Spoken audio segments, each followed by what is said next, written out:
One of the amazing things about the nighttime is that the nighttime is very special whether you're a believer or not. One of the things that psychologists often discuss is that nights are usually considered a spiritual time.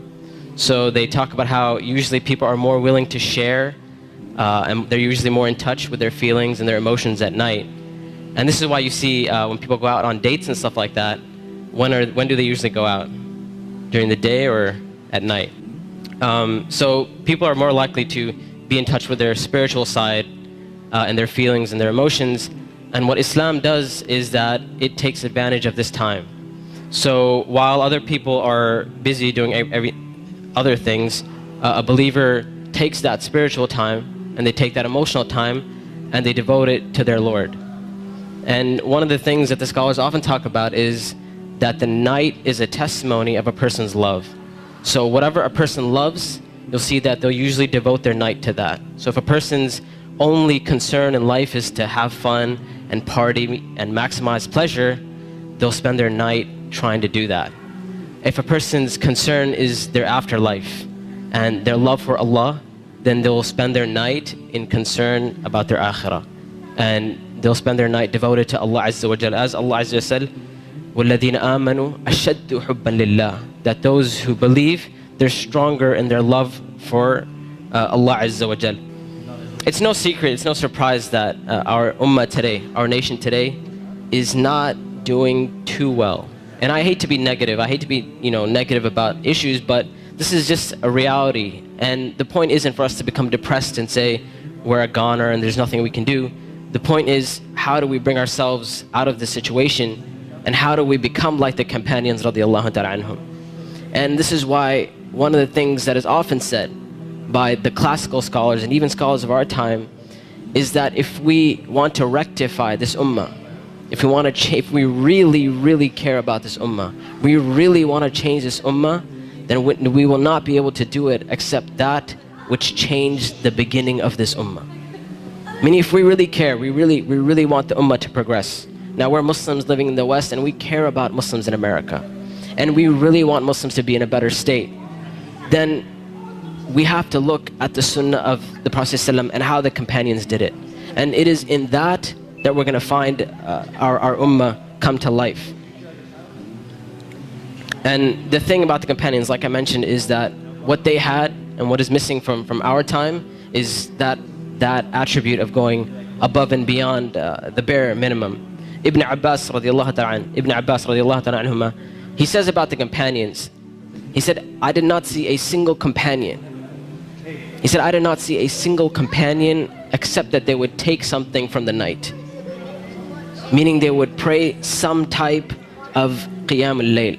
And one of the most oft questions I get from young people is, you know what, my iman is just not doing too well. Like, I have a dip in my iman and I just don't feel it anymore. Or a lot of times people who start practicing Islam, they'll have this iman high and they're doing really, really well, and then a time will come where they'll be like, it just doesn't feel the same anymore. Or a lot of times reverts and converts will say, when I first became Muslim, it was the most amazing experience of my life, and I want that back.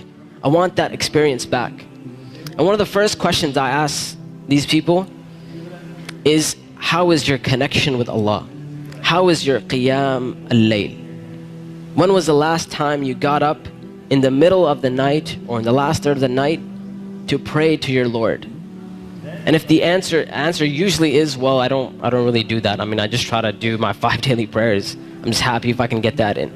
And I tell them, I say, listen, if you're cutting off your connection with Allah, how are you going to get better? You can't expect your iman to just get fixed all of a sudden on its own. It's not going to happen. You have to take steps for you to become a better Muslim. You have to take steps to reach that level of iman. When it comes to qiyam al-layl, one of the advices I often give, and I give this advice because this was the advice given to me by my teachers, is if you want to pray qiyam al-layl, all you have to do is just try it. And I'm not talking about spending a third of the night praying or half of the night praying. I'm saying get up 10 minutes before Fajr. Just 10 minutes before Fajr. And we know the Prophet ﷺ told us that it is the last third of the night where Allah Azza wa Jal comes down to the lowest parts of the heaven and He asks, He says, which one of my servants is seeking my forgiveness that I may forgive them? And which one of my servants is seeking my mercy that I may be merciful for them? Which one of my servants is asking of me that I may give to them? And that third of the night is still there in the last 10 minutes before Fajr. So all I'm saying is wake up 10 minutes before Fajr. Not an hour, not 2 hours before Fajr, 10 minutes before Fajr. And try and pray Qiyamul Layl. And experience this amazing spiritual nature that Allah Azza wa Jal has given us. This blessing that Allah Azza wa Jal has given us. And when you get up in the night, number one, you'll see your heart transform. You'll feel your heart unlike you've ever felt it before. And I know a lot of us, and this is a problem which is very, very common, where we look at Islam and all we see is a bunch of things we have to do. And we're missing that spiritual side of Islam. We're missing that connection with Allah and our Creator. And I tell you that if you're seeking that connection, then get up and pray Qiyamul Layl. You will see your heart transform. You will see this tranquility and peace that Islam is supposed to be. You know, people talk about Islam. Islam means peace and all that kind of stuff. If you really want to experience that, get up in that last third of the night. Get up for 10 minutes and you will see that peace and tranquility descend upon you.